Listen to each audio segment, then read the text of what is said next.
Bonjour chers élèves, je suis votre professeur de français, Madame Mouneti Fefi. Je suis ravie de vous présenter cette révision des contenus linguistiques des 3 premiers modules de votre programme. Commençons maintenant à voir nos objectifs. Alors nos objectifs visent à répertorier les contenus linguistiques, syntaxiques et lexicaux selon leur fonction dans le récit. Puis, consolider les acquis linguistiques, syntaxiques et lexicaux qui sont au service de la narration à travers des exercices de révision. Intégrer à bon escient ces acquis linguistiques dans une production écrite de type narratif. Lisons notre texte. Le papa de Simon, midi, finissait de sonner. La porte de l'école s'ouvrit et les gamins se précipitèrent en se bousculant pour sortir plus vite. Mais au lieu de se disperser rapidement et de rentrer dîner, comme ils le faisaient chaque jour, ils s'arrêtèrent à quelques pas, se réunirent par groupe et se mirent à chuchoter. C'est que ce matin-là, Simon, le fils de la Blanchotte, était venu à la classe pour la première fois. Tous avaient entendu parler de la Blanchotte dans leur famille. Et quoi qu'on lui fît bon accueil en public, les mères la traitaient entre elles avec une sorte de compassion un peu méprisante qui avait gagné les enfants sans qu'ils sussent du tout pourquoi. Quant à Simon, il ne le connaissait pas car il ne sortait jamais. Il ne galopinait point avec eux dans les rues du village ou sur les bords de la rivière. Aussi ne l'aimait-il guère. Et c'était avec une certaine joie, mêlée d'un étonnement considérable, qu'il l'avait accueilli et qu'il s'était répété l'un à l'autre cette parole dite par un gars de 14 ou 15 ans qui paraissait en savoir long, tant il clignait finement des yeux. Vous savez, Simon, eh bien, il n'a pas de papa. Le fils de la Blanchotte parut à son tour sur le seuil de l'école. Il avait 7 ou 8 ans. Il était un peu pâlot, très propre, avec l'air timide, presque gauche. Ils sont retournés chez sa mère quand les groupes de ses camarades, chuchotant toujours et le regardant avec les yeux malins et cruels, des enfants qui méditent un mauvais coup, l'entourèrent peu à peu et finirent par l'enfermer tout à fait. Il restait là, planté, au milieu d'eux, surpris et embarrassé, sans comprendre ce qu'on allait lui faire. Mais le gars qui avait apporté la nouvelle, enorgueilli du succès obtenu déjà, lui demanda « Comment t'appelles-tu, toi ?» Alors, extrait d'une nouvelle de Guy de Maupassant, 1879. Alors, nous allons repérer les ressources grammaticales.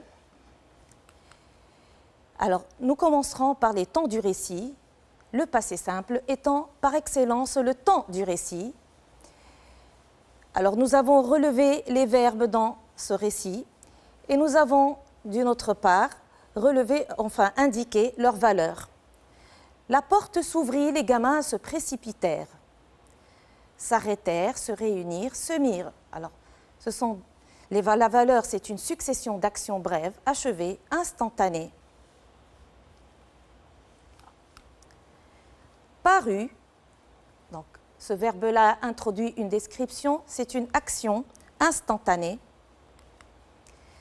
L'entourèrent et finirent, action qui a eu lieu en même temps qu'une autre, demanda, action instantanée.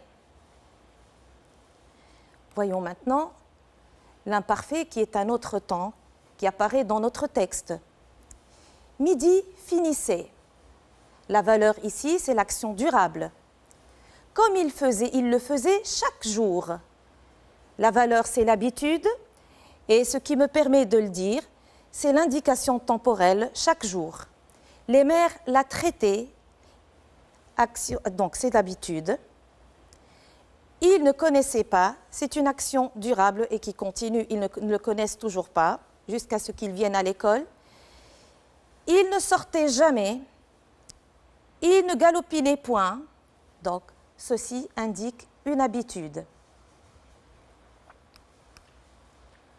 Paraissait, c'est un état durable. Cligner indique la répétition. Il avait 7 ou 8 ans, et puis vous avez le verbe être, à l'imparfait été plus adjectif attribut du sujet. Ceci donc introduit une description dans le récit. Ils sont retournés chez sa mère, c'est une action en cours de déroulement, c'est une action inachevée. Ils restaient là, c'est une action durable, comme donc le sens du verbe rester. Vous avez aussi le plus que parfait, à notre temps qui apparaît dans notre récit, c'est que ce matin-là, Simon était venu. La valeur du plus que parfait dans cette phrase, c'est l'antériorité. Et ceci parce que la phrase exprime la cause. Et notre indice, c'est que introduit une cause. Un autre verbe au plus que parfait, c'était répété, avait accueilli, action achevée dans le passé, le gars qui avait apporté la nouvelle. Alors ici, on indique l'antériorité d'une action. Alors action achevée au passé. Nous en arrivons maintenant aux personnages, les personnages qui permettent de faire évoluer le récit. Alors les procédés de reprise qui reprennent les personnages du texte. Alors les gamins, mot de reprise, ils faisaient, ils s'arrêtèrent. Alors ce sont des pronoms personnels dont la fonction est sujet. Tous avaient entendu, tous est un pronom indéfini, on lui fit, pronom indéfini également. Leur famille, c'est un déterminant possessif. Les enfants, groupe nominal, avec eux, pronom tonique, vu que le pronom apparaît après le verbe. Personnage suivant, Simon, fils de la Blanchotte. C'est un groupe nominal qui apporte une information nouvelle sur le personnage. Il ne le connaissait pas, le regardant, l'enfermé, l'enfermère, etc.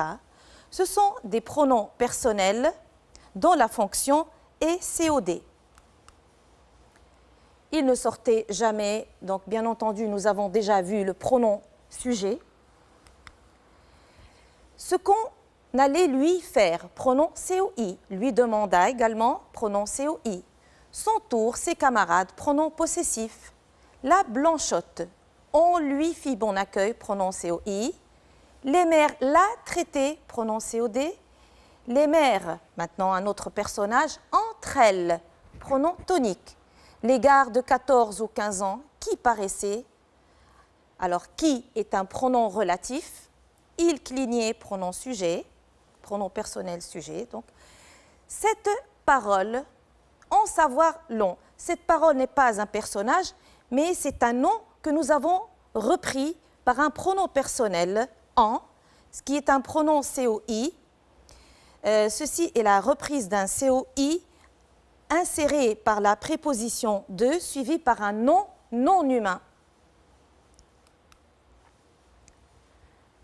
Nous en venons maintenant à l'expression du temps, vu que les indications temporelles font progresser le récit dans un ordre chronologique. Alors, pour exprimer le temps, soit je le situe par rapport à un repère temporel, soit je situe une action par rapport à une autre action. Alors, nous avons les compléments circonstanciels de temps que nous avons relevés. Alors, midi, adverbe. Ce matin-là, qui est un groupe nominal, pour la première fois, groupe nominal prépositionnel. Ces trois indications temporelles, avec la différence de leur nature, expriment un sens qui est le moment où l'action a eu lieu. Tandis que chaque jour, GN, groupe nominal, exprime l'habitude. Alors, la proposition subordonnée circonstancielle de temps exprime le temps par le biais dans une phrase complexe.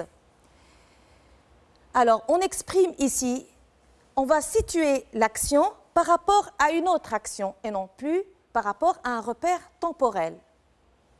J'ai relevé la phrase suivante qui est une phrase complexe. Ils sont retournés chez sa mère quand les groupes de ses camarades l'entourèrent peu à peu. je vais situer l'action de la principale par rapport à une autre action qui est l'action de la proposition subordonnée circonstancielle de temps. On appelle ceci un rapport temporel.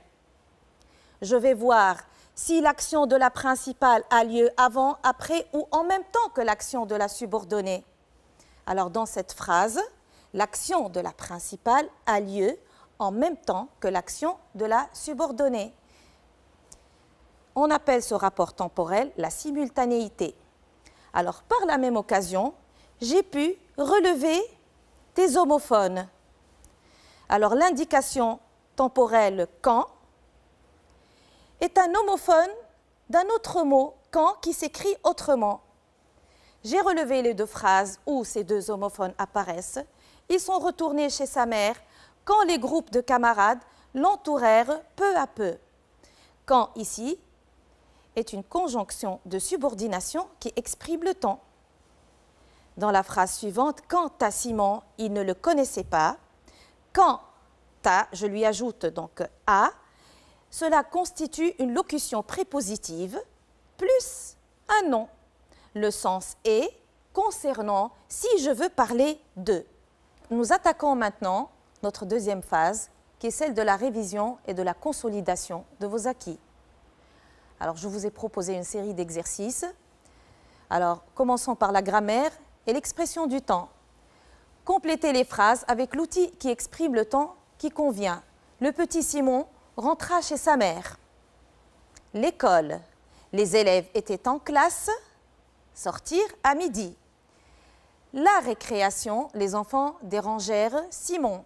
Simon est allé en cours. On complète par une indication temporelle, puis le début d'une autre phrase, on complète par un autre. Il ne veut plus y retourner. Simon pleura beaucoup. Les autres enfants lui ont pris son goûter. Deuxième exercice, transformer ces phrases simples en phrases complexes en changeant les compléments circonstanciels de temps en propositions circonstancielles de temps. Dès l'apparition de Simon sur le seuil de l'école, les élèves ont commencé à parler de lui. Ses camarades ne le connaissaient pas avant sa venue à l'école ce jour-là. Corrigeons maintenant ces exercices. Complétez les phrases avec l'outil qui exprime le temps qui convient. Alors, le petit Simon rentra chez sa mère après l'école. Alors, nous complétons cette phrase ici par une préposition. Et nous obtenons donc un groupe prépositionnel. Les élèves étaient en classe avant de sortir à midi. Nous avons complété ici par une locution prépositive suivie par un verbe infinitif, ce qui va constituer un groupe infinitif. Pendant la récréation, les enfants dérangèrent Simon. On a complété par une préposition. Simon est allé en cours hier. Aujourd'hui, il ne veut plus y retourner. J'ai complété par deux adverbes.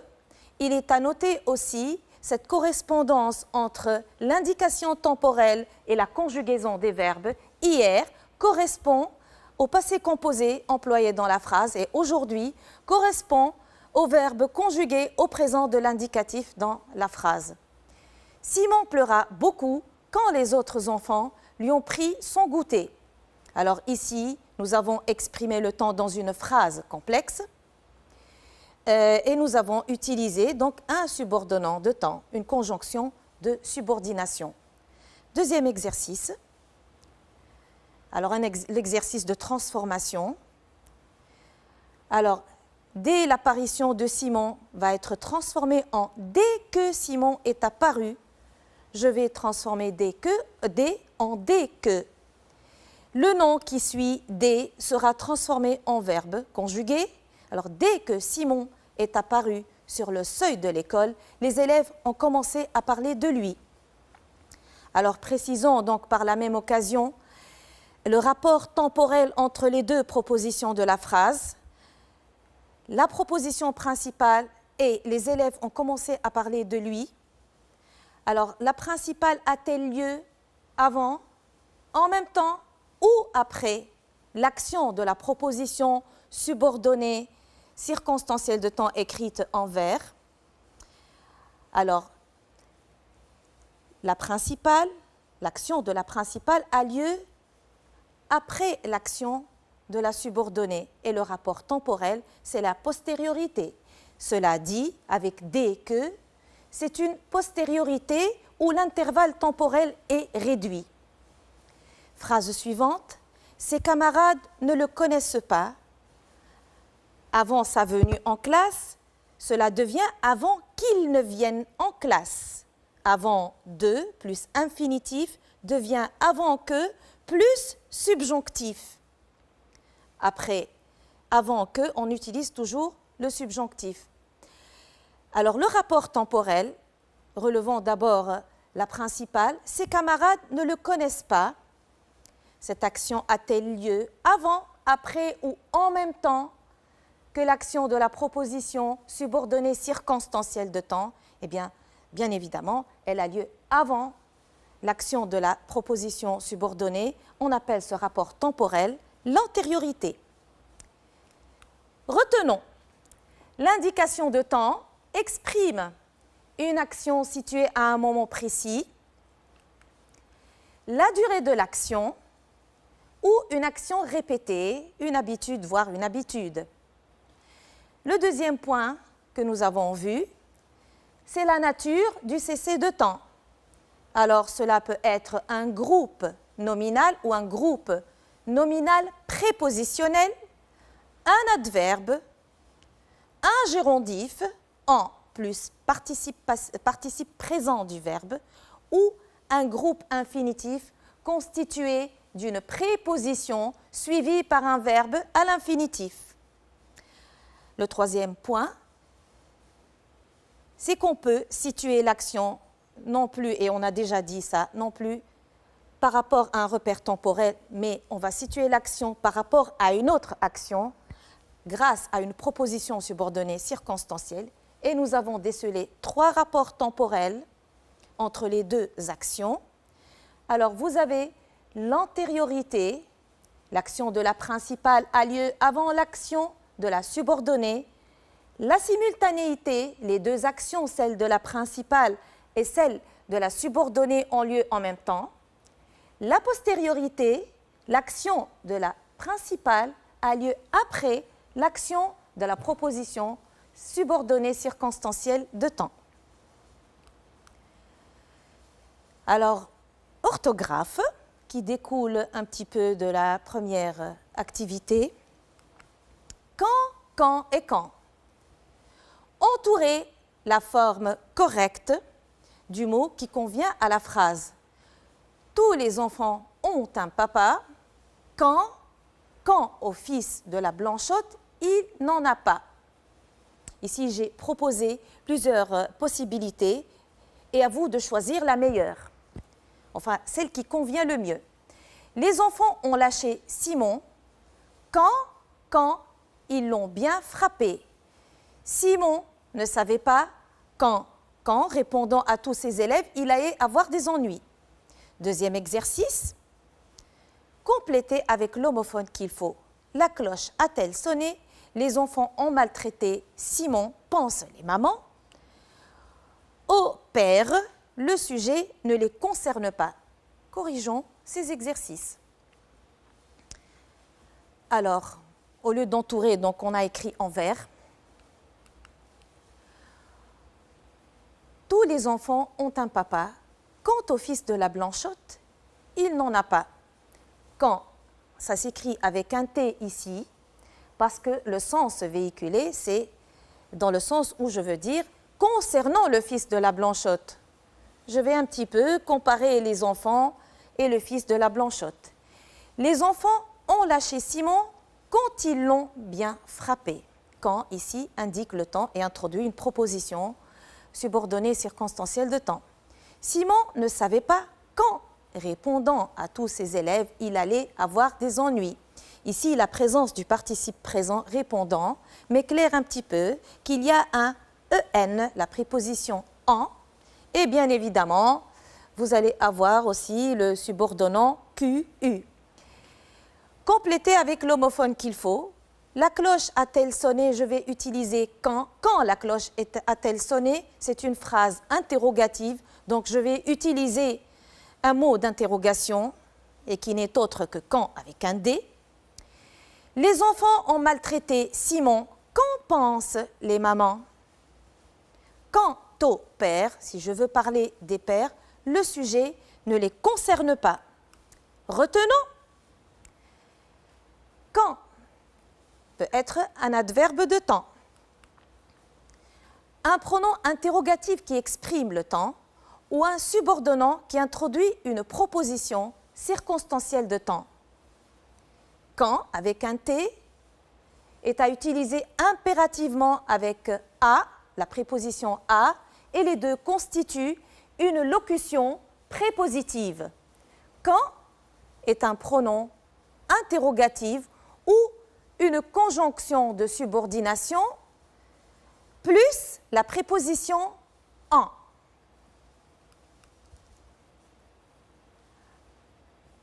Les procédés de reprise qui reprennent les personnages. Les personnages permettent au récit de progresser.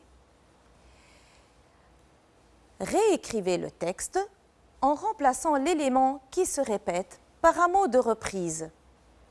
Simon va à l'école pour la première fois et comme les autres élèves ne connaissent pas Simon, Simon est l'objet de leur curiosité, surtout que Simon n'a pas de père comme les autres élèves. Alors les camarades de Simon dérangent Simon et disent des méchancetés à Simon. Bien entendu, le texte est un peu bizarre vu le nombre de répétitions. Exercice suivant, remplacez les groupes nominaux soulignés par des pronoms COD et des pronoms COI. Ces galopins ont donné des coups à Simon. L'histoire de Simon a ébloui ses camarades. Un gars de 14 ans rapporta des rumeurs aux autres. Suite au harcèlement des camarades, Simon a renoncé à l'école. Simon, dis la vérité à tes compagnons. Ne raconte pas ta vie à ces chenapans. Simon souffre de la méchanceté des écoliers. Passons à la correction. Alors, Simon va à l'école pour la première fois. Et comme les autres élèves ne le connaissent pas, celui-ci est l'objet de leur curiosité. Surtout qu'il n'a pas de père comme eux. Alors ses camarades le dérangent et lui disent des méchancetés. Nous avons ici donc varié les mots de reprise entre pronoms personnels, pronoms démonstratifs et des pronoms possessifs. Exercice suivant.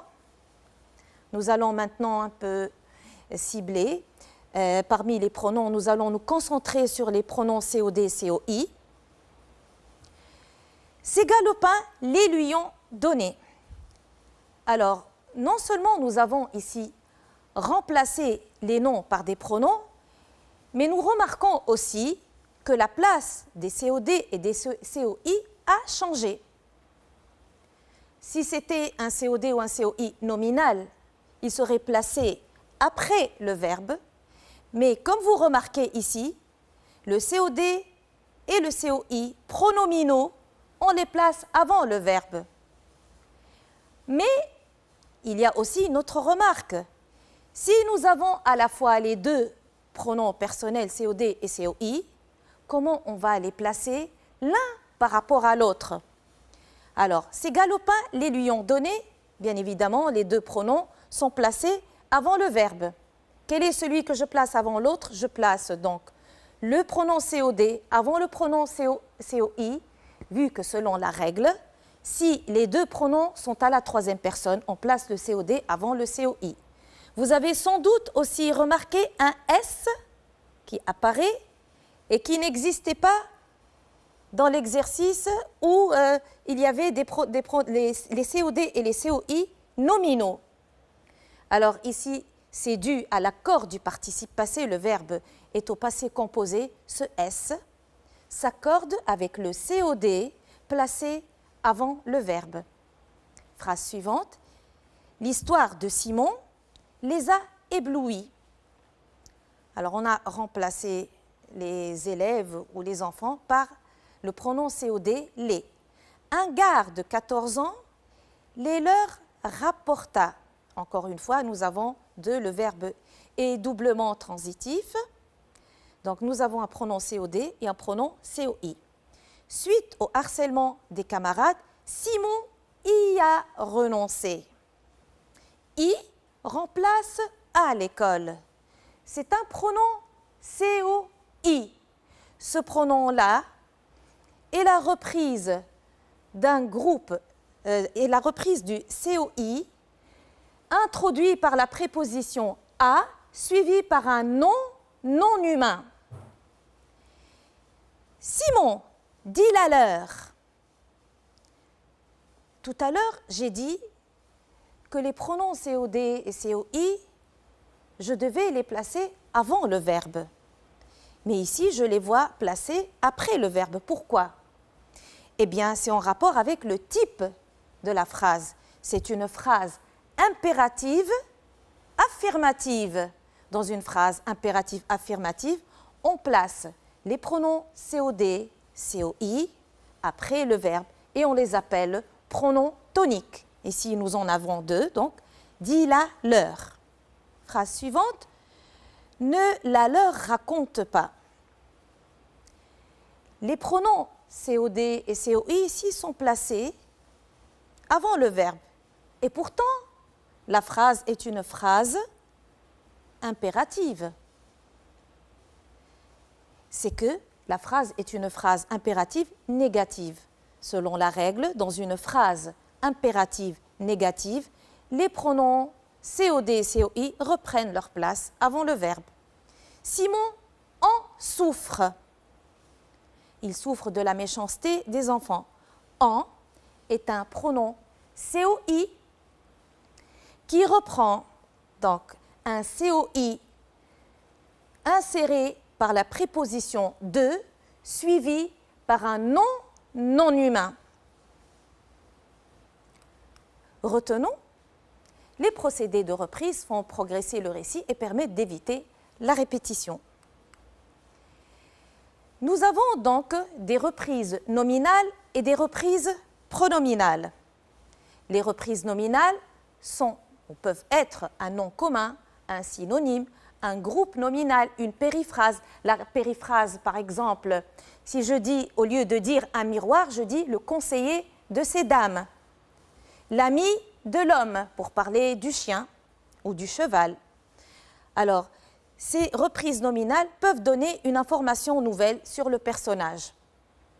Nous avons aussi des reprises pronominales, comme le pronom possessif, le pronom démonstratif, le pronom relatif et les pronoms personnels sujet, COD, COI. Notons parmi les COI qu'il y a Y, qui est la reprise d'un COD inséré par la préposition à plus nom non humain, et le pronom COI en, qui est la reprise d'un COI inséré par la préposition de plus un nom non humain. Maintenant, voyons la place des pronoms personnels. Leur place par rapport au verbe et leur place l'un par rapport à l'autre si jamais nous avons dans une phrase un pronom COD et COI à la fois. Alors, la place par rapport au verbe, généralement, les pronoms COD et COI sont placés avant le verbe. Mais dans le cas d'une phrase impérative affirmative, nous mettons les pronoms COD et COI après le verbe et on les appelle des pronoms toniques. La place maintenant du COD et du COI l'un par rapport à l'autre. Si le COD et le COI sont à la troisième personne, on place le COD avant le COI. Si le COD est à la troisième personne et que le COI est à la première personne, nous plaçons le COI avant le COD. Comme par exemple, il me l'a dit. Il l'a dit à moi, il me l'a dit. Alors, maintenant, passons aux temps verbaux. Le passé simple, qui est le temps du récit par excellence, et l'imparfait. Mettez ces verbes entre parenthèses au passé simple ou à l'imparfait selon le sens. Chaque matin, Simon allait en classe et se faire insulter par les autres enfants.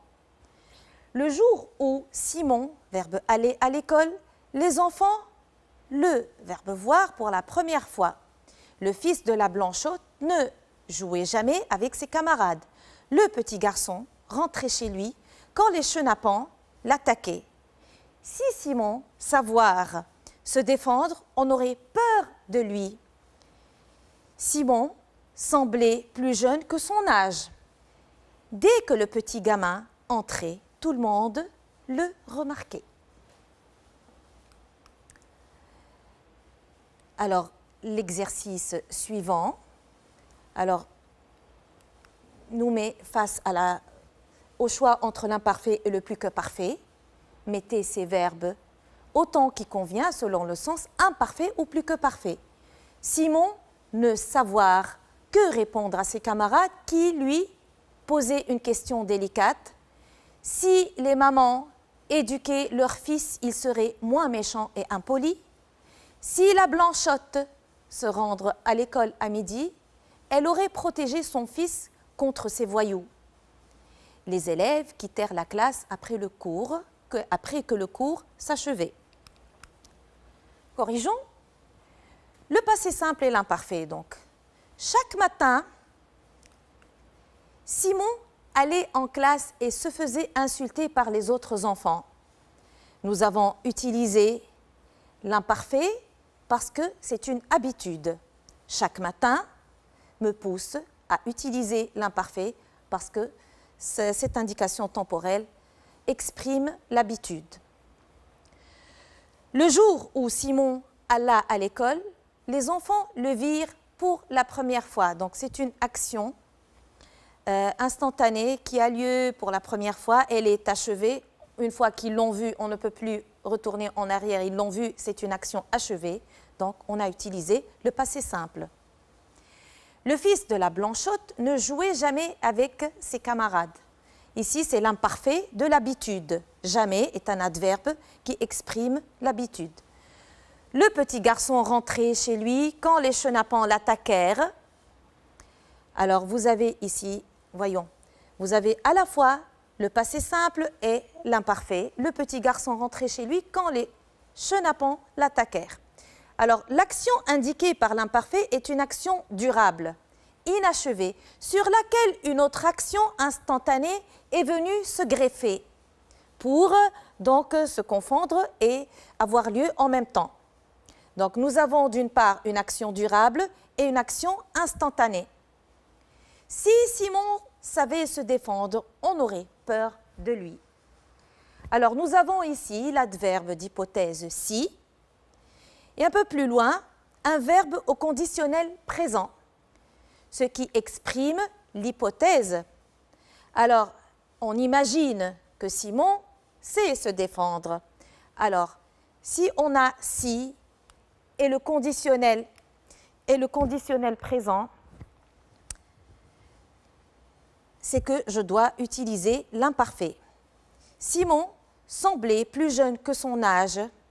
Ici, c'est un état durable, voire la description par le biais de l'imparfait.